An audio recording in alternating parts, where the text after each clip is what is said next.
Bill Boggs here at Feinstein's 54 Below with the wonderful Steve Sorokoff on the camera, and we're with Rob McClure. Let me tell you about Rob McClure's background. Tony-nominated star. Here's the camera. Give a peek. Take a look, Tony.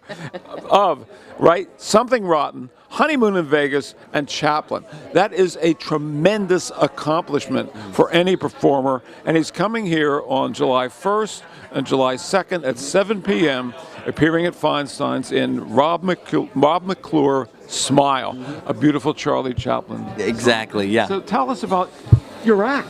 It's going to be fun. It's a six-piece brass band, so it's going to be a lot of sound in here in this little room. That. Yeah, we do too. The wonderful James Sampliner and I got together, and we sort of thought through. I wanted to trace back sort of what the unique influences were that sort of led me to the type of stuff that I do now. And what is the type of stuff? And what we ended up discovering was that it was everything from Sesame Street to Sweeney Todd.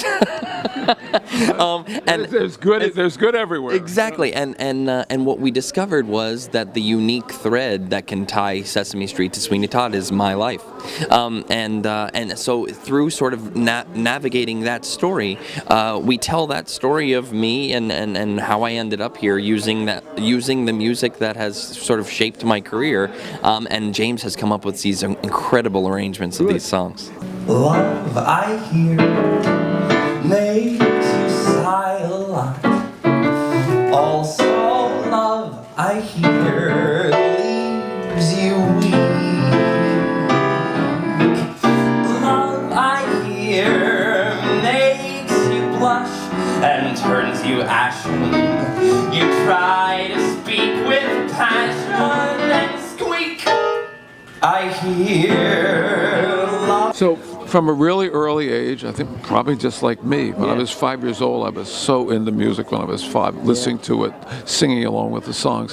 What were some of your early influences? I mean, just give away a little bit of the early part of your show. I mean, I open with a medley of some of the greatest tunes from Mr. Rogers, if you can believe it. Mr. Rogers was a brilliant television, brilliant communicator.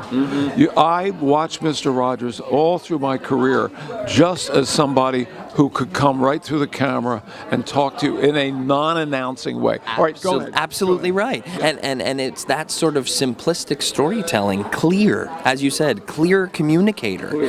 And that's what I strive to be in every show that I'm in, a clear, sincere. All right, so how about the music component of your life? I mean, where's that come from? And I think early on, I sort of fell in love. When I was 15, I saw a community theater production of Sweeney Todd. And there, we all know it has a surprise ending.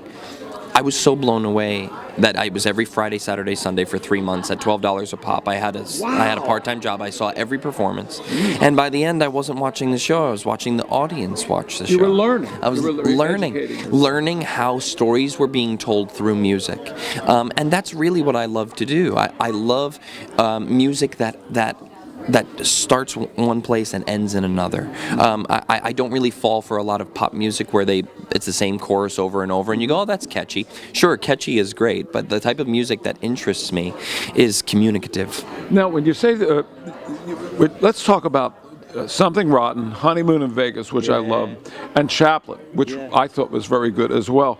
How do you weave those shows for which you were nominated for Tonys through your act here at 54 Below? Yeah, I look at those scores and I try and pick the songs that do the most communication, that speak to me in a way that I feel like I have something unique to say to the audience about me through those songs. Good. So Chaplin has Smile. I get teased a lot for my sort of endless optimism, and I think don't ever give up on it, my friend. And it's combine that with gratitude, and you've got two of the greatest powers in the world. That's it, and that is everything the Little Tramp character stood for.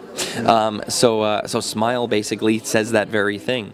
Honeymoon in Vegas, I got to play a really great character who was hopelessly in love, and has some of the greatest lyrics ever written. Jason Robert Brown in a song called "I Love Betsy," which I'll be doing in the show, and Something Rotten. I literally went into about 2.5 weeks ago.